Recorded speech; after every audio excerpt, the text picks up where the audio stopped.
Welcome to A Spot of Tea. My name is Gerri Brehm, and today we're going to be talking about performance management. A lot of times we talk about this from the perspective of the manager. How do I have that meaningful conversation? And today I want to spend a couple of moments just giving some top tips to prepare for your conversation with your manager. And we're going to start with the top 3 things we want to be considering as we capture our own performance throughout the year is really starting with a classic time management tidbit, which is begin with the end in mind. So we'll talk about goals. We also have documenting the actions and outcomes. What have we done and why did it matter? And then finally, making sure we're capturing any pivots that happen throughout the year, along with what did I learn and where did I grow? Where else do I want to grow? So I set myself up for next year's goal setting. So let's go ahead and jump in. Going back to that, beginning with the end in mind, what was your plan? What were your goals for this year? And whether you've got a formal goal setting process or you do something a little bit more informal for yourself, stay on point and reflect back on those.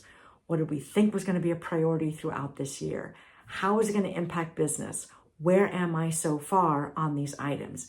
And maybe you have been capturing it throughout the year, which is great. If not, this is a perfect time to stop and reflect on what you thought was going to be a priority when you first set these goals. When we've got a clear alignment with what we know we are trying to accomplish, we want to make sure throughout the year that we're documenting. And it's really hard to go back and recreate whatever happened month after month. So I'm going to recommend, if you haven't done it this year, begin a habit of capturing what have I done this week, what have I done this month. Really document, based on your goals you set, what have I made happen? What are the actions I've taken and what's the impact those actions have had? And if I'm doing this, it could be that it's woven into a status update I give my leadership on a weekly or monthly basis. Maybe it's just for my own personal use and I'm tracking where am I at on these. So then I can catch my last one, which is what's pivoted since I set these goals? What's shifted, changed, morphed into new work since we set these goals? Because I want to be able to clearly communicate how I was adaptable, how I was flexible based on what the business needed. And I can only do that if I'm really in sync with what we thought was going to happen and where we're at right now. So capturing those pivots and what did I learn from the work I've done so far?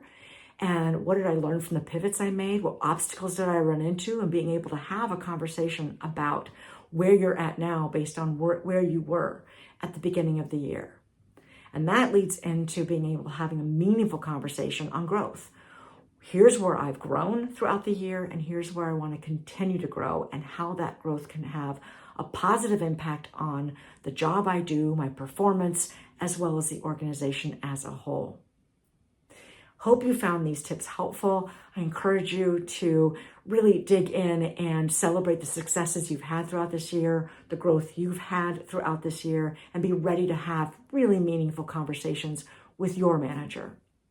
With that, please don't hesitate to reach out to us. We love having these conversations with folks. So if there's something internally that would be helpful for your organization in terms of workshops around effective performance management, effective feedback conversations, we'd love to dive into that with you on a one-on-one basis. So thanks so much.